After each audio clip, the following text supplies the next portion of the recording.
It's time to soar to new heights today. We're going to be talking about overcoming the adversity of your own thinking. Hello, everyone, and welcome to Live with the Pricing Lady. I'm your hostess, Janene Liston, and welcome to today's guest, Kamile Cawley. Hello, Kamile. Hi, everyone. So excited to be here. I'm super excited to have you here. Kamile, why don't you start off by introducing yourself?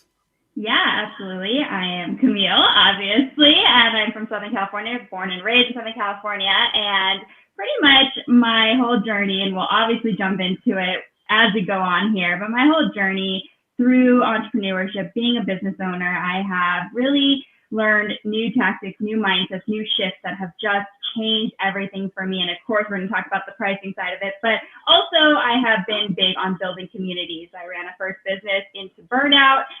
It was really hard. And so coming out of that first business, I decided to build a lot of communities. And you see, I have the Abundant Entrepreneur, and I have the Abundant Entrepreneur Community Summit, podcast, all the things where women can come and get the support and the advice and just people to talk, like-minded individuals to talk to, where they can go through some of the situations that we're going to talk about today in order to be able to move up and get to the next level in their businesses and not get stuck and stagnant or go through burnout like I did. So that is a little bit about me and what I do. Excellent. And I'm obviously just a mentor and a speaker as well. Excellent. So I think this is a great topic. We were just talking about this a minute ago, that it's not that you have to go through these things, but oftentimes it is part of the process because you're becoming that person that you need to become. So why don't we start this conversation? You tell us about how you got into, how it came to be that you started your own business. Yeah, so obviously I was on the path that I thought I was supposed to, going to college, getting all my degrees. I was supposed to go into my doctorate of physical therapy. And as I was getting ready, I applied, got accepted. As I was getting ready to go to school and pay my first tuition, I saw the amount. I was like, I don't even think this is what I want to do. I thought that was, you're raised a certain way. You're told that this is the best way. It's stability. It's smart. It's the way to go in life. And I had a moment. It was just like this moment of fear that came over me that I was going to spend the next 5 to 6 years going through this program, spending a lot of money, being a doctor, and be unhappy at the end of it, and start my 30s in somewhere that I might not want to be. So during the time I was in college, I was going to school and paying for it by working as a personal trainer. It's just like a corporate gym. And so I was making a lot of money for that gym. I was doing really well. And of course, commission sucked because it was a corporate gym. So I could bring in 20,000 and barely make like 3. With that said, I decided I was going to pass on going into my doctorate. I figured I could always go back. There's like a 5-year span after you graduate to be able to go back.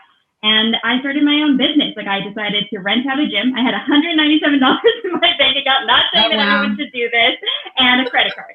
And I put that first month's rent of the facility on a credit card, and I paid for the insurance, the liability insurance for that $200 I had in my bank account. And I went for it, and I would never turn back. I would never turn back from that decision. But obviously, there's a lot of hiccups. There's a lot of things that you go through, and especially when you didn't know entrepreneurship was really the road you were going to go on, you hit a wall a lot of times, and you have to push through it yourself. And learning it is really hard. And building the community I have now, I have so much support, but I didn't really have that in that business, and it was a very masculine business. And so I felt very like I had to be, I had to be a strong woman, and I had to be all these different things. And so, that's a little bit of me getting into my own business. And like I said, I went through a really great business. On the outside, it was a 6-figure business. It was awesome. It was looked really good. But on the inside, I was just really lost. I didn't have a lot of friends. So there was just a lot of things I went through, obviously, during that time. But I still don't regret ever making that decision. I just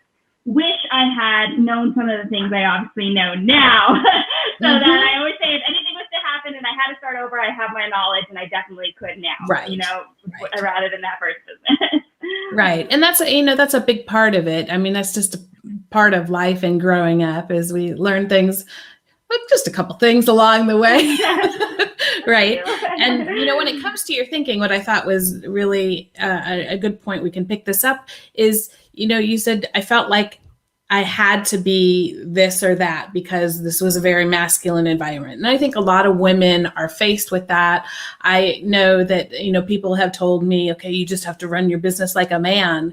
And I'm curious, what did that thinking, how did that help or hurt you in your business? Yeah, so I mean, I've always been, like I said, I have master's degrees. I've always been a very logical thinker. I'm a science math nerd. Like I've always been a logical thinker. And so being very, headstrong was not difficult for me, but at the same time, I was in this like go, go, go, like 24/7, needing to be flashy too. That was a big thing in the industry I was in, was how you look. Obviously, it's fitness industry, what you drive, what you wear, what kind of shoes, it was all about materialistic. And so I was living in that, and that wasn't me. It never was me. I'm happy with a shirt from H&M, like I've never been, no matter how much money I have, that's how I've always been. And so like, it just took me away from who I really was. I was like pulling away from the person I was because I felt like I needed to show it off. And it definitely was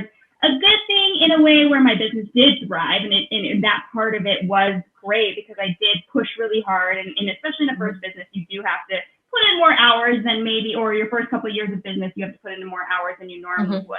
But I was literally doing 14, 16 hours a day, working constantly, and I just thought that that's how it has to be. I can't look another way. I can't seem another way. I can't let them see me not coming in at 4:30 in the morning. I can't. It was all about what other people were thinking of me, and a lot of them were men. So I just felt like that's how I had to act or be. And I'm not saying that men don't deal with this as well, because I know that there were men that felt the same way, and they felt like they had to buy the flashy cars, and they were leasing super expensive cars that they couldn't even afford. And you're just like, why are you doing this to yourself? But it was all about the aesthetic rather than what your business was. And that was, I got lost in that. Right. And it's exhausting. So because I also went through a burnout in my last corporate job, and when you're trying to, be brave and show a good front, or,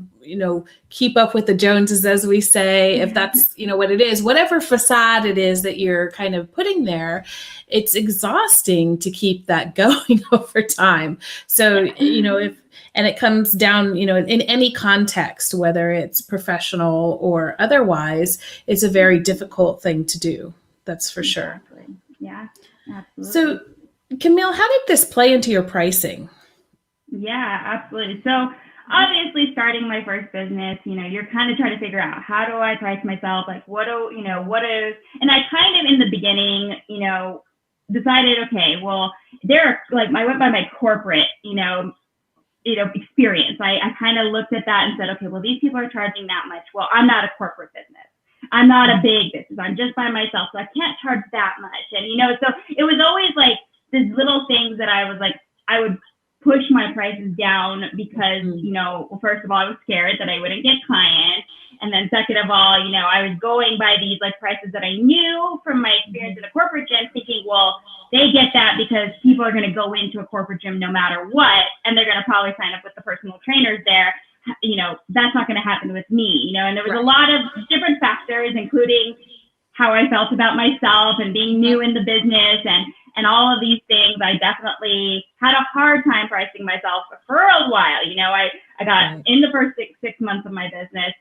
Not that I was lucky, I worked really hard, but I had people on waiting lists by the time, like I literally couldn't even take on more clients. And at that time I was like, okay, I think I could price more. Like, obviously I have so many people coming to me that maybe I am too low, but it took till people were waiting to be with me for me to realize that, rather than me realizing I'm worth it. And, so through my journey there, obviously I went from really low ticket pricing to being what we consider more of a high ticket, personal trainer. But it took 4 years for me to get to that spot. So it wasn't like an overnight process. I think for the first year, I definitely had really low end pricing.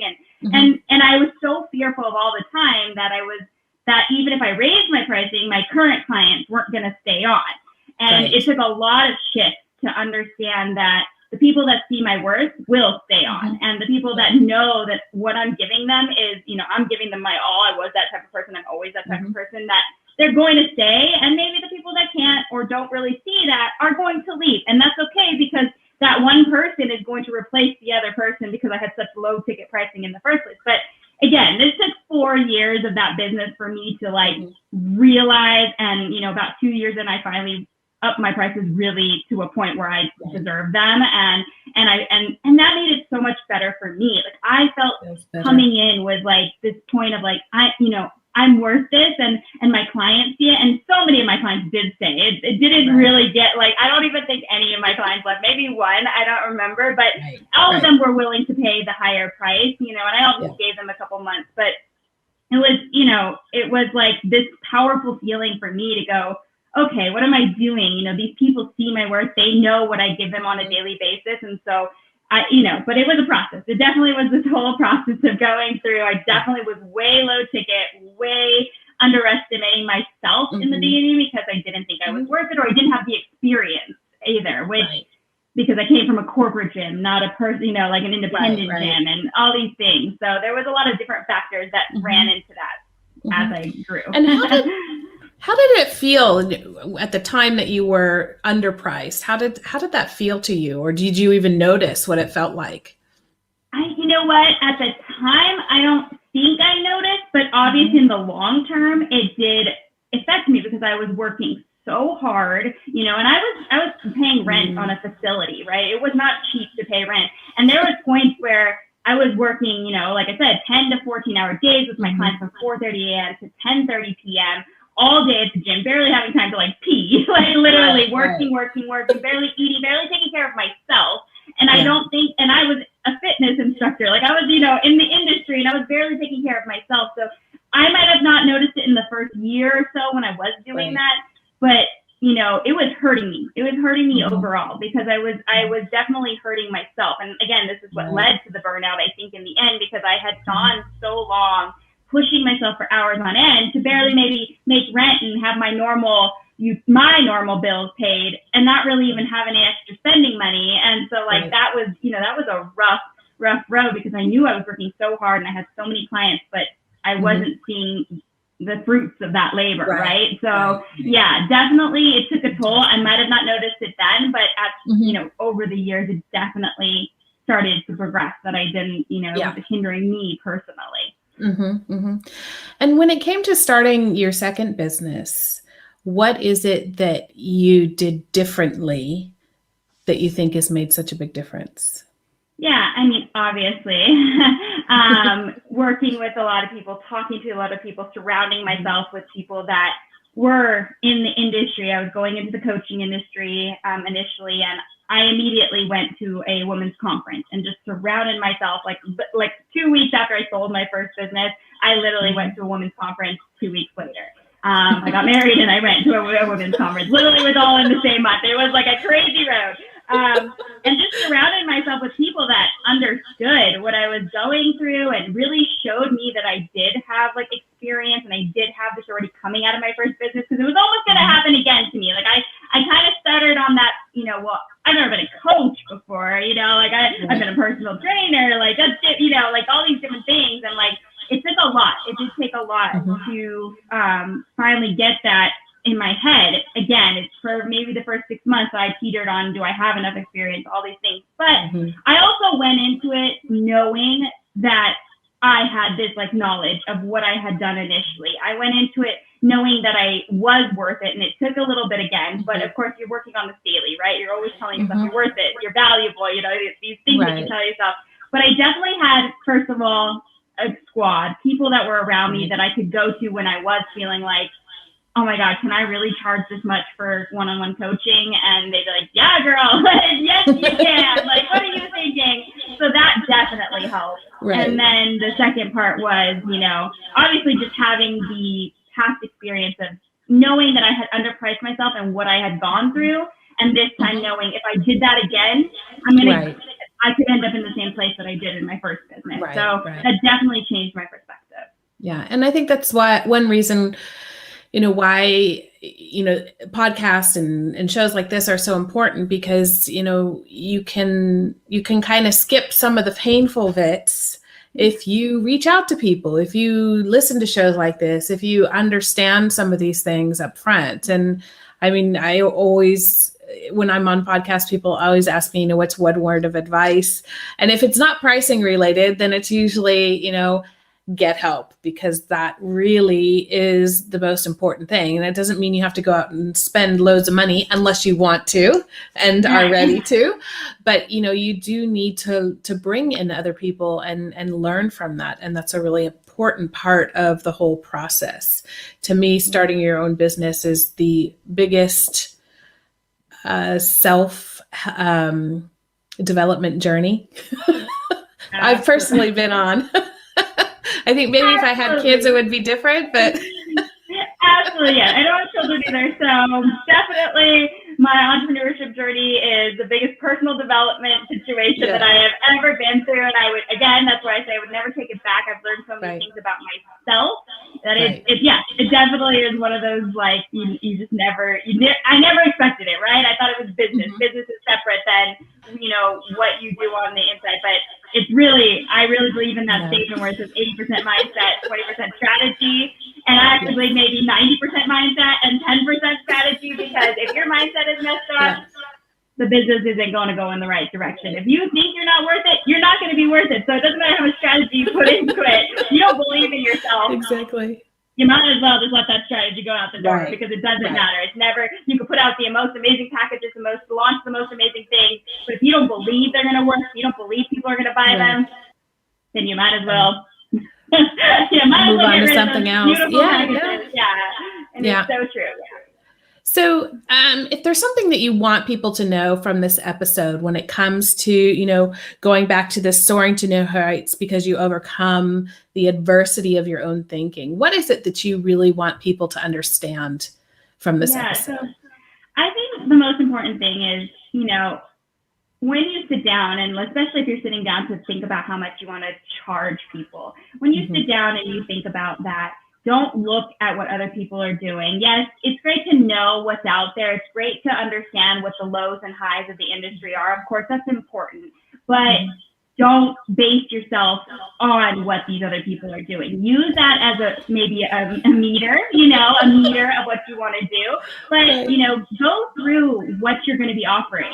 Go through what experience you have. I always tell women to write down 10 things about themselves, like that they know that they can give their audience. And they're always surprised on, like, oh my God, like, oh, wow. Like, I have all these things. And I'm like, exactly. And that's the 10 of the things that you're probably going to give them quadruple, whatever that amount, and sit down and think about what you really feel is going to make you comfortable each month, and that is going to keep moving the needle forward for you in your business. If you say, okay, it's $1,000 a client, and you feel like that's a comfortable amount, don't hinder on it. Don't move back from it. Maybe even add tax, because you probably deserve more than you're actually telling yourself. But just remember that if you're doing a lot of work for people and you're undervaluing yourself, you're not going to be the person you need to be for them. Like, when you feel valued, when you feel worthy, when you feel like you're getting, again, I see money as an exchange of energy. If you're getting that energy from them, that's their exchange to you. That's the energy you're going to be able to give back to them. That's what you're going to be able to. And so the less you're getting, the less you're going to feel when you're giving it to them. And it's going to, maybe in the beginning, it won't feel that bad because you've got some clients, but over time, it will weigh on you. It's energy. It's this thing that's going to be pulling you down, and it's going to hurt you at some point. And if you don't set yourself in the right place, and again, I'm not saying think that you're some amazing expert that you can charge the high ticket, whatever it is, maybe just yet, move into that direction, but don't undervalue yourself from the beginning. Sit down and think about, okay, what is it that I'm bringing to the table? What is it that I have that other people don't have? We are all unique. We are all different. So we all have something different to offer. So sit down and do that before you see the low ticket and see the high ticket and go, okay, well, she's new too, so I should price myself at that price. No, that doesn't mean that. And maybe she's undervaluing herself, and you don't want to do that to yourself. So, that's exactly, I tell people all the time, it's great to know what's going on with your competition in the marketplace. But if you benchmark yourself against them, you have to know that they're targeting the same people and offering the same value and before you can do that. Otherwise, you run the risk of setting the wrong price. So, actually, I couldn't have said that better for myself. I really appreciate what you shared there. And it is very important. So I hope those of you who are listening really take that to heart, because finding the right price is as much about your customers as it is about yourself and what you need in your business, because you won't be there to serve them later on if you don't get it right up front. That's true. Yeah. And don't be afraid to tell them either. Don't be afraid. This is this is how it works. It's the exchange of energy. They want something from you, and in order to get that from you, you need some sort of energy back. And that's what it is. It is just that. And think of it that way if it makes it easier. I know sales can be scary, pricing can be scary to some people, but it shouldn't be. You're going to be giving a service for them in order for them to move the needle in their business or whatever it is. You're helping them move forward. So without that exchange, they're going to get stuck too. And then you're doing a disservice to them. So think about it in that manner if need be. That's really great. So Kamille, if people want to find out more about how to work with you, where can they go?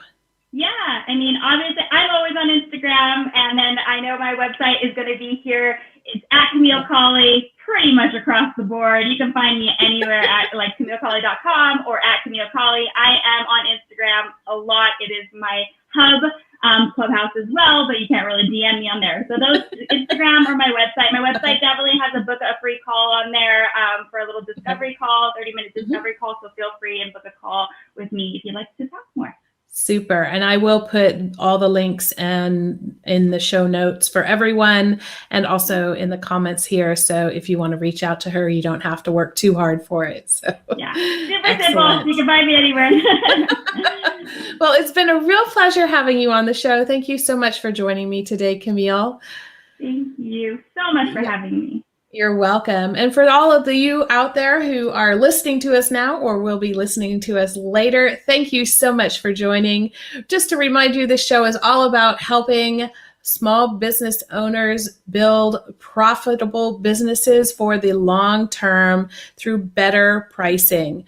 I'm Janene Liston, your hostess. Thank you once again for being with us today, everyone. And I wish you all the best. Until next time, enjoy pricing, everyone.